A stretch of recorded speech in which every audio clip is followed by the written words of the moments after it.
New listings in Highlands Ranch are down 49% last month. Hi, it's Sean Reddy, Keller Williams Reddy Group, and bringing you the latest and greatest in our Highlands Ranch market in a minute. Full disclosure, it's probably going to be more than a minute as we unpack some of the numbers that are driving home values and real estate sales activity in Highlands Ranch, Colorado. You heard me already say, new listings are down 49%. What a significant drop off in number of properties hit the market in the month of December. Now, this is just Highlands Ranch, so we're not talking huge numbers anyways yet. Let me just read off some numbers to you. 111, 91, 72, 37. It's the last 4 months of new listings in Highlands Ranch. Only 37 homes hit the market in Highlands Ranch in December. Okay, I'm gonna stop there. My goal today is to just kind of run through these numbers real quickly. And if you need to get out, you got the info you're looking for. After that, I want to unpack them a little bit more so that you know if you are buying a home, selling a home, then buying a new home, or just kind of sitting on the sidelines, just wondering what's happening with the real estate market. You know the best way to take advantage of these numbers for where you are at in your journey. So we already talked about new listings. I'm not going to beat that horse anymore. There's 3 other measures that I highlighted as significant movers. Next one being available homes. Available homes in Highlands Ranch. I look at these numbers on the first of every month. So as of New Year's Day, there were 78. That's a 37% drop compared to December 1st, 2022. Only 78 properties on the market in Highlands Ranch. That's single family homes, that's condos, townhomes, all of the above. If you can live underneath that roof, it counts here. Only 78. Again, 37% drop. Number of new contracts. So this is what was put under contract in the month of December. The number is 61. That represents a 31% drop from November. So you have way less homes hitting the market, way less going under contract, way less on the market, full-blown activity recession for sure here in Highlands Ranch, except for this metric. Number of closed sales jumped 24% month over month. So we went from 68 closed sales in November to 84 closed sales in December.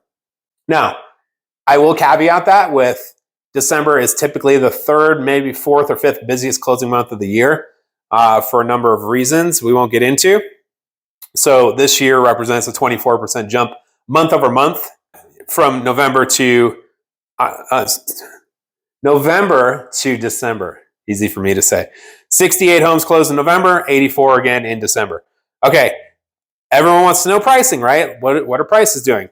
And I want to preface this by saying that when I look at average and median price, it was for that particular month.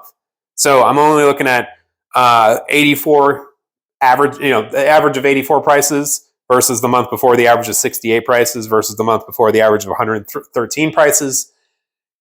And last month, the average price went down 8%. And that sounds wrong. That sounds bad, I should say. The values of Highlands Ranch homes did not come down 8% in a month. That just means that less expensive homes across the board sold in December. So we want to pay attention to that.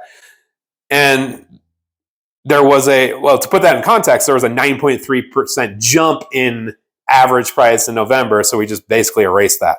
So we're at $709,429 for the average price, $635,500 for the median price. That represents a 2% drop from the previous month of November. And the average home is selling for 98.4% of asking price. That number actually jumped. So when you see prices lower, the average and median price come down, yet the sold price to list price ratio going up, that just means we now have a more savvy selling population that understands today's market conditions. Average and median days on market jumped 23 and 28% respectively. That's a pretty sizable jump, especially considering last month was 20%, the month before 25, 30%. So we've been seeing that number go up and up and up. Put it in perspective, September average days on market was 30, median was 18. December average days was 53, median 37. So we're up significantly in terms of market time as well. Okay, so stay tuned. I'm going to talk more about how to, I don't want to say manipulate. Market numbers are what they are, right? We don't make them. Use them to your advantage no matter what your seat on the bus is in terms of real estate. So stay tuned for more. All right, we're back. So we already went through the numbers on what's driving real estate, home values, and sales in Highlands Ranch. Now let's talk about what to do with these if you are intending on being in the market in any capacity in 2023. So that means if you're buying a home, if you're selling a home, if you're selling a home to buy another home, if you're selling a home to get out of Dodge, move out of the state, if you are investing in real estate, or if you're just on the sidelines, just watching and eating your popcorn and figuring out what the heck's going on in today's real estate environment. Okay, the last numbers I talked about were average and median days on market. As those go up, that just tells us demand is softer. It can also tell us sellers are not correctly pricing their homes from the get-go and maybe having to spend some time learning the hard way and change their pricing strategy later. We'll talk about that more. If you're a buyer, you can absolutely take advantage of that. If I'm a buyer, and I am a buyer in 2023, as a matter of fact, I'm looking at the long days on market homes and seeing what kind of deals I can strike, right? Those are the ones that have been sitting out there forever. Maybe the seller's tapping their foot saying, what the heck is going on? Maybe they're being misguided. Who knows? When the average and median is 2 months to a month, we'll just call it a month or two.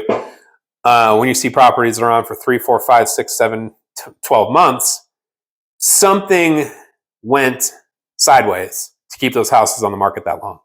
Pay attention to that. There might be some goods in there. If you're a seller, you absolutely want to watch your days on market and make sure they don't start exceeding the average of the median. If so, guess what? Buyers are going to look at it online. They're going to wonder what the heck is wrong. They may skip right over it. You may never even have a chance to get in front of them. So watch that. Watch it. Make sure you don't exceed. Okay, new listings. Now, I'm seeing a little bit of a, I don't even want to say a little bit. I'm seeing a spike in showings in the last week or two for Highlands Ranch homes because we dropped 50% almost in new listings, and we're down 37% in inventory. And as of filming this on January 9th, mortgage rates are back into the low sixes, very low sixes. So that gets people off the fence and into action. Plus, you had the holiday crowd, if you will, saying, hey, I'm not going to do anything till after the holidays. Now they're out in full effect. So if you're a seller, take advantage of the lack of inventory. Take advantage of the lack of competition. That doesn't mean go out there and put a ridiculously stupid price on your home. That means go out there, smartly price your home, talk to your agent about pricing strategy, and you may find yourself fielding multiple offers.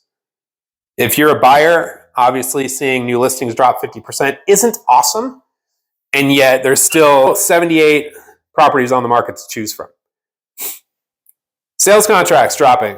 If you are a buyer, seeing sales contracts drop can mean a point of leverage. If you're a seller, obviously not awesome. That just means you need to pay extra close attention to your pricing strategy and your online presence. How does your home look? Closed sales jumping. Again, I'm not putting too much stock in that. We see that every December and essentially just erased some of the losses of November when it was down 40%. Pricing, we can't do anything about. If you're a buyer, you don't get to make the price. If you're a seller, as much as some like to believe, you don't get to make the price. The market makes the price. The dichotomy between buyer and seller in conditions make the price. Your job, if you're a buyer, just know what things are loosely worth, so you're not throwing ridiculous offers and getting rejected. If you are a seller, again, I talked about paying close attention to average and median days on market. More importantly, talk to your agent about your pricing strategy. Pricing a home is not about value. Pricing a home is strategic. Let's say you have an appraisal on your home and it's $755,000 or $760,000 or something like that. Okay, there's your hard value based on one person's opinion, one appraiser's opinion. If I'm that seller and I have that appraisal in my hand, I'm pricing it at $750. Why $750 and not $760? Think about where buyers cut their searches off price-wise. $750 is a huge cutoff point, massive cutoff point. And if you're priced at $750, 0001, you're going to miss all those buyers who have their searches capped at $750. So be strategic with your pricing. Okay, I trust if you made it this far, hopefully you found some value in this. If not, feel free to X out and never come back. If you did, please hit that like and subscribe button because we're doing this every month along with many, many, many other hopefully educational videos. I'm Sean Reddy, Keller Williams Reddy Group, and we'll see you in February. Happy New Year, everyone.